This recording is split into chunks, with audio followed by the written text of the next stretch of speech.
पेशकश 11 star infotainment. दूर कहीं गेदड़ों के रोने की आवाज, तांगे के पहियों की रगड़ और घोड़े के समों की टाप, टप टप टप। सन 1940 की वो रात आम रातों जैसी न थी। बरसगीर के पंजाब का वो सरहदी इलाका, जहां दूर दूर तक सिर्फ रेतीले टेले और खारदार झाड़ियां थीं, इस रात किसी गहरी साजिश का हिस्सा लग रहा था।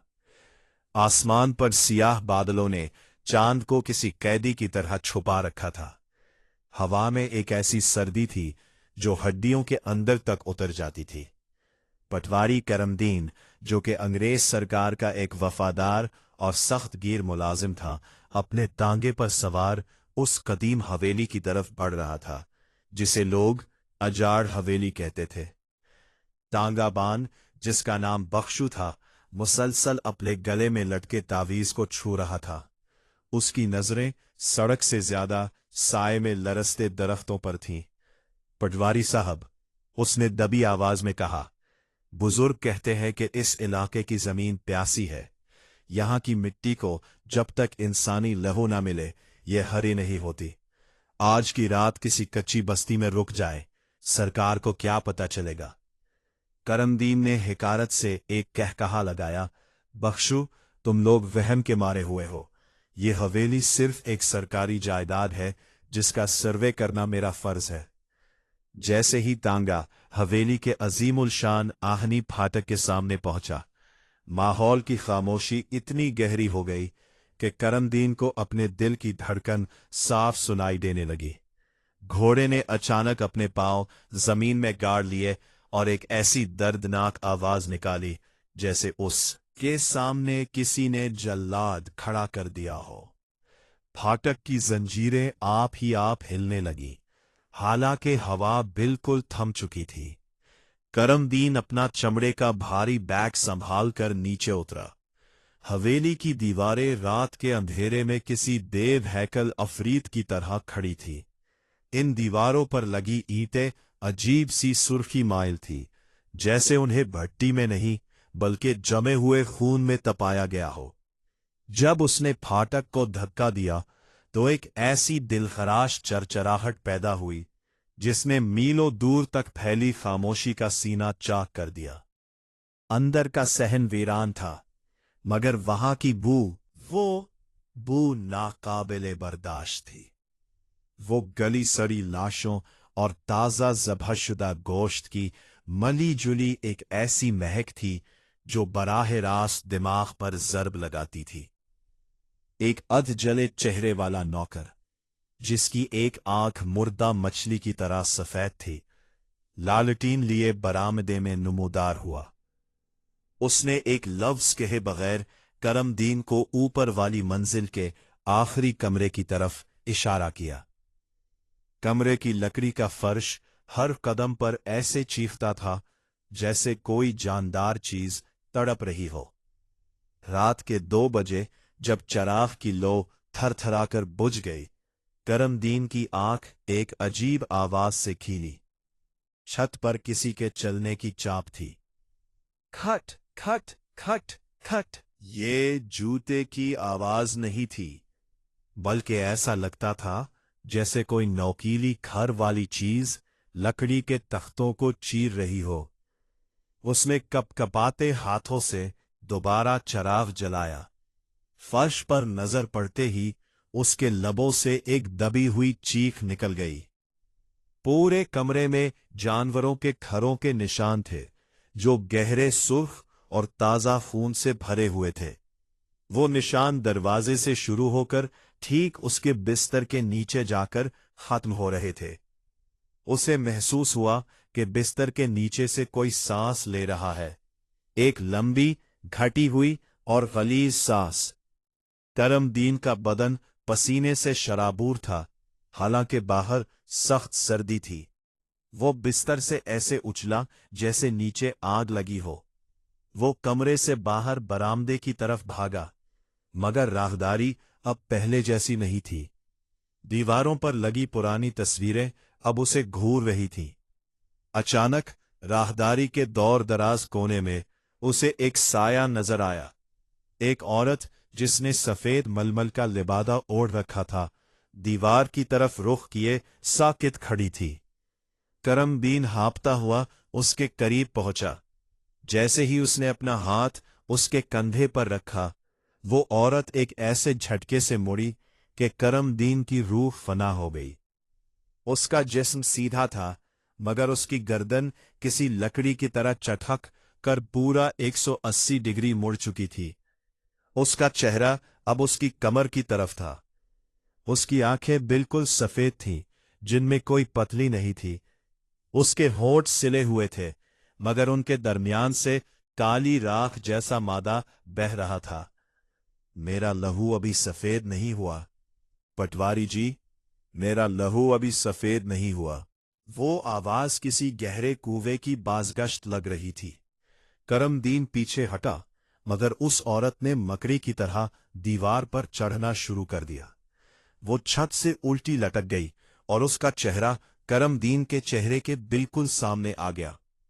उसके मन से खून का एक गाढ़ा कतरा टपका और करमदीन की पेशानी पर गिरा। वो गोश्त जलाने जैसी तकलीफदेह जलन थी। करमदीन वहां से दीवानावार भागा और एक पुराने कुतुबखाने में जाकर दरवाजा बंद कर लिया। लाइब्रेरी की अलमारियों में इंसानी चमड़े से मढ़े हुए रजिस्टर थे। करमदीन की नजर एक रजिस्टर पर पड़ी, जिसका उन्वान था 1857 के मेहमान। अंदर मेहमानों के नाम नहीं, बल्कि शिकार की फहरिस्त थी। हर नाम के आगे लिखा था कि उसके जिस्म का किनसा हिस्सा दीवारों में चना गया। रजिस्टर का आखिरी सफ़ा अभी तक गीला था। वहां आज की तारीख दर्ज थी और उसके सामने लिखा था, नया शिकार, पटवारी करमदीन, वजन 70 किलो, गोश्त कड़ाही के लिए, हड्डियां मगरबी बर्ज की बुनियादों की मरम्मत के लिए। अचानक दरवाजा खुद ब खुद खुल गया। वही अधजने चेहरे वाला नौकर खड़ा था। पटवारी साहब, मालिक आपका इंतजार कर रहे हैं, खाना ठंडा हो रहा है। करमदीन को फिसलाते हुए डाइनिंग हॉल में ले जाया गया। वहां एक लंबी मेज सजी थी, जिस पर चांदी के बर्तनों में गोश्त के बड़े बड़े टुकड़े रखे थे। मेज के सिरे पर हवेली का मालिक बैठा था, एक नहीफ बूढ़ा जिसके नाखन किसी दरिंदे की तरह मरे हुए थे। करमदीन की नजर प्लेट पर पड़ी। शोरबे में एक इंसानी अंगूठा तैर रहा था, जिस पर वही चांदी की अंगूठी थी। इसके लापता दोस्त तहसीलदार की थी। करमदीन ने मेज पर तय कर दी। बूढ़े का चेहरा बदल गया। इसकी आंखें सुर्ख अंगारों की तरह दहकने लगीं और उसने धाड़ कर कहा, खाओ, वरना तुम्हारा अपना गोश्त कच्चा चबा जाऊंगा। करमदीन ने पेतल का भारी शमदान उठाया और पूरी कुव्वत से नौकर के सर पर दे मारा। नौकर का सर फट गया, मगर खून के बजाय उसके अंदर से काली मिट्टी और कीड़े निकलने लगे। करमदीन खिड़की से खंदक में कूद गया। नीचे गिरते ही उसे महसूस हुआ कि वो पानी में नहीं, बल्कि इंसानी हड्डियों और ढांचों के एक पहाड़ पर गिरा है। वो इन हड्डियों के दरमियान से रेंगता हुआ बाहर निकला और जंगल की तरफ भागा। पीछे से उसे वही टप टप की आवाज सुनाई दे रही थी, जैसे सैकड़ों दरिंदे उसका पीछा कर रहे हों। वो तब तक भागता रहा जब तक वो बेहोश होकर सड़क के किनारे गिर गया। अगले दिन जब पुलिस उस मकाम पर पहुंची, तो वहां हवेली का नामो निशान तक न था। सिर्फ एक कदीम नीम का दरख्त था, जिस पर पुराने कपड़े के चेथड़े लटक रहे थे।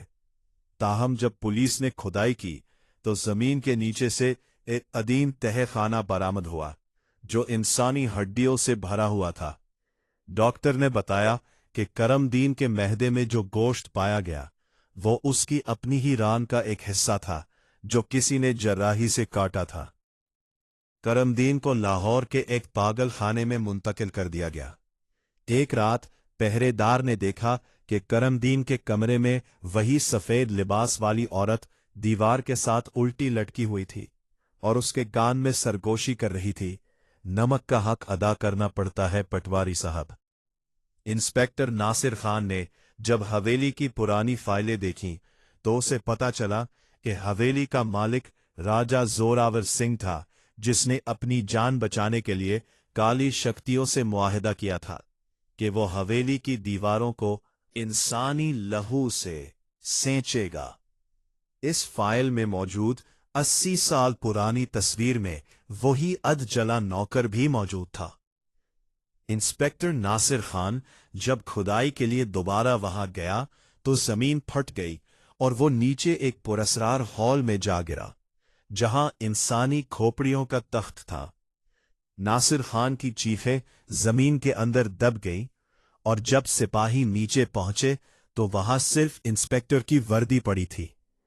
करमदीन इसी रात पागल खाने से गायब हो गया। सीसीटीवी या गार्ड्स के मुताबिक वो छत से मकड़ी की तरह रेंगता हुआ अंधेरे में गायब हुआ। आज भी पंजाब के इस इलाके में लोग कहते हैं कि एक बूढ़ा पटवारी सड़क के किनारे रजिस्टर लिए खड़ा होता है। वो मुसाफिरों से उनका नाम पूछता है और जिसका नाम वो अपने रजिस्टर में लिख लेता है वो फिर कभी अपने घर नहीं पहुंचता। हवाओं में आज भी एक ही जुमला सुनाई देता है, मेरा लहू अब सफेद हो गया है। क्या तुम्हारा भी? इबरत का पैगाम। जुल्म की इमारतें चाहे कितनी ही बुलंद हों, उनकी बुनियादें हमेशा इंसानियत के ज़वाल पर होती हैं। कुदरत का इंतकाम खामोश मगर इंतहाई होलनाक होता है। मजीद ऐसी सनसनीखेज और सबक आमोज कहानियों के लिए हमारे चैनल को फॉलो और सब्सक्राइब करना ना भूले। 11th Star Infotainment।